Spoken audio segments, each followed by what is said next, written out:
From WisPolitics in Madison, you're listening to Capital Chats.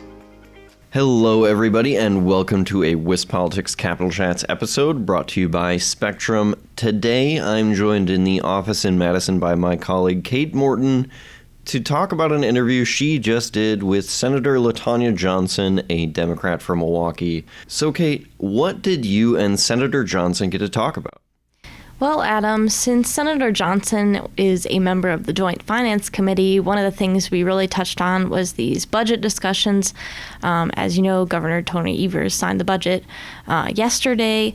We talked a little bit about the importance for her of this child care accounts funding to subsidize child care centers. She is a former child care provider.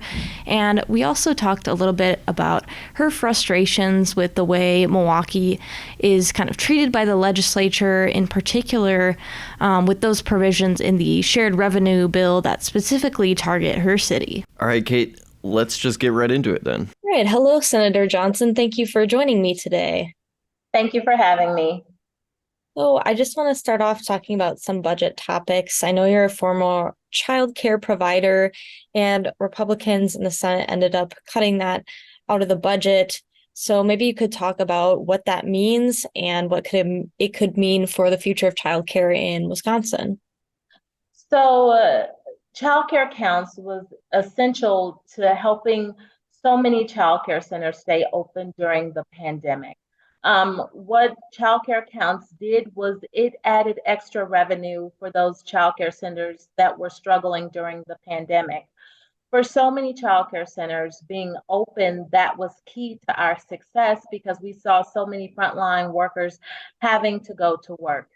Now, quality child care is essential for so many of the individuals that go to work on a daily basis in order to be successful in their industries. With the worker shortage, what we've heard from employers is that quality child care is key to getting those individuals back engaged in the workforce. So without childcare counts, we know that 87,000 slots, childcare slots, are slated to close. And the reason that they're slated to close is because childcare providers will have to raise their rates in order to accommodate for the rising costs. That means parents will be required to pay more money, which will make childcare unaffordable, which will cause more parents to stay home. And that's something that we just can't afford with the worker shortage that we're seeing right now.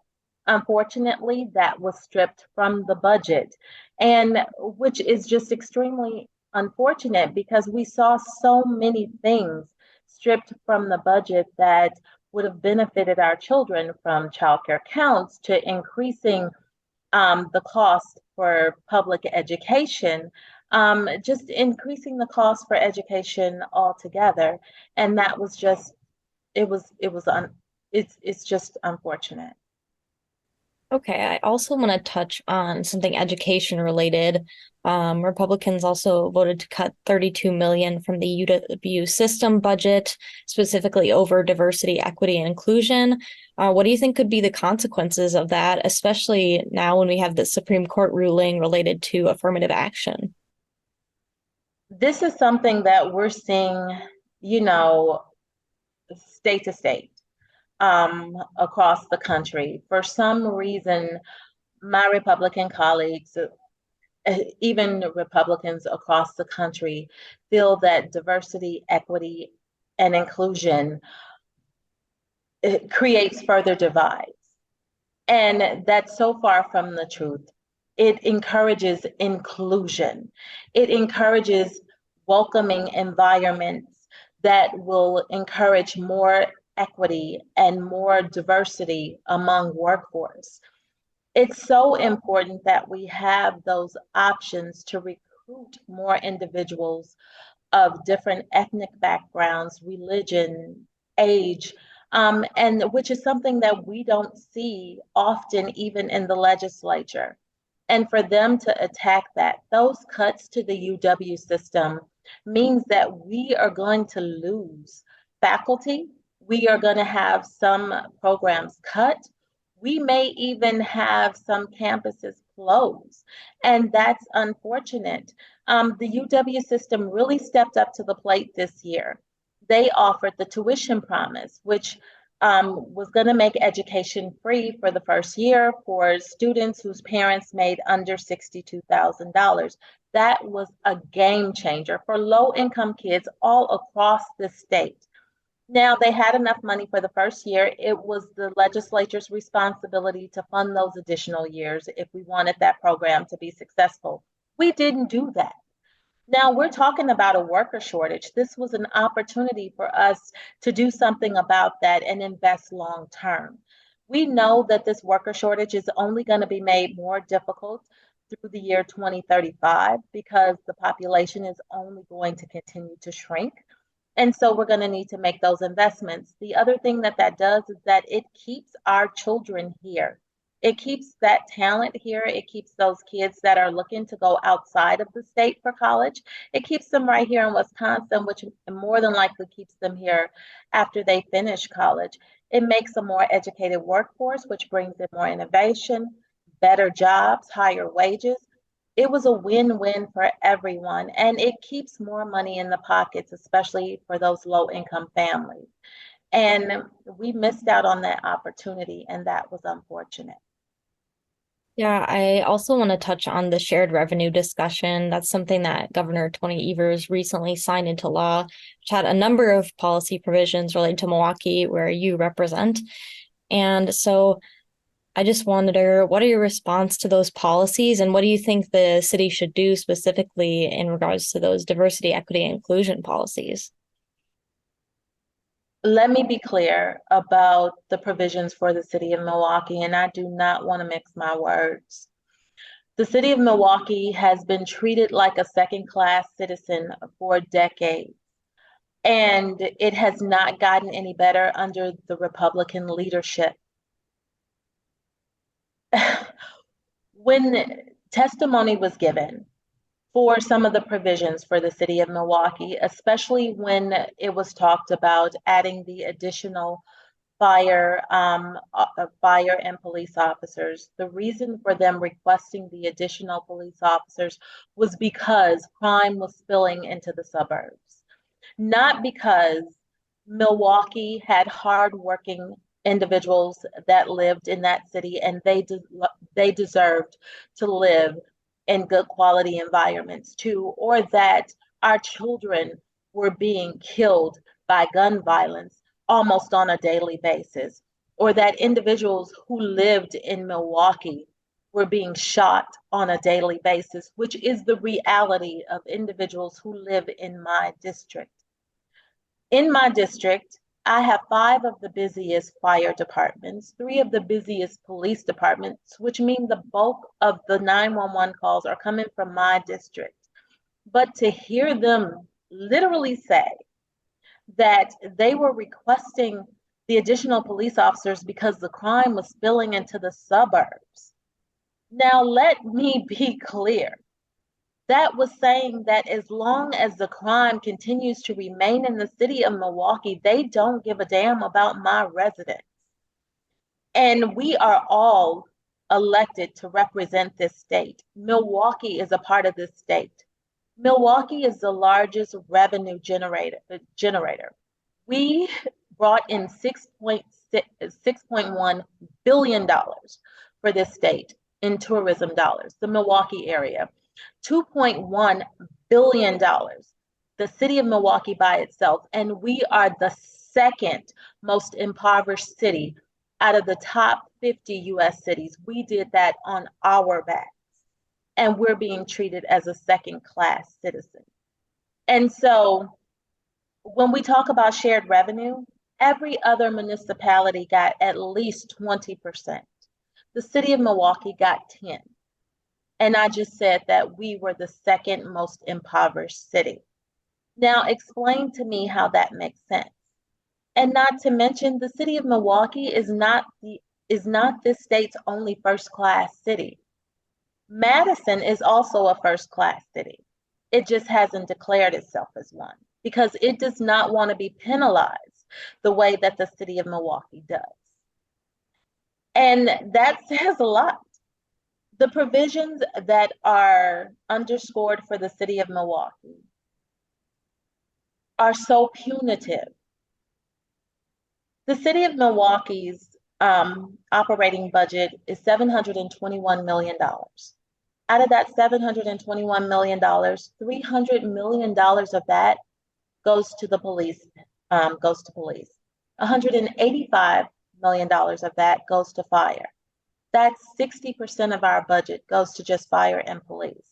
There's no way that a city that houses 549,000 people can continue to operate on a budget that dedicates 60% of its operating capital to just fire and police.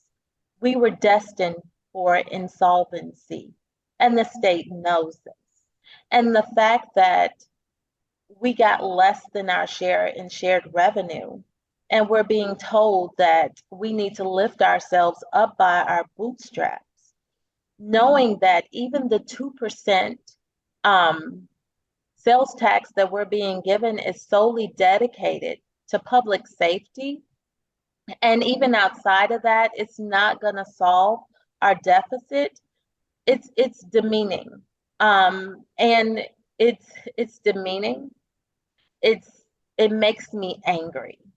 And it's extremely unfair. And I think it shows sincerely who the Republicans are. Now, in order for Milwaukee to continue to remain insolvent, in order for Milwaukee to continue to remain solvent, not insolvent, it has to live to fight another day. So we have to accept what we are given, unfortunately. But that doesn't mean that what we are given is okay. And I hope at some point that we will take some type of legal recourse to make sure that we are given exactly what we are due, and that this will not be justified, because it's not. And unfortunately, no municipality should have to sue in order to be treated fairly by the state. And unfortunately, that is just a place where the city of Milwaukee is at. Okay, I also just want to touch on one more thing about Megan Wolf, the Wisconsin Elections Commission administrator. Republicans are trying to move forward with her appointment. What was your reaction to that situation? Complete shock, complete and total shock.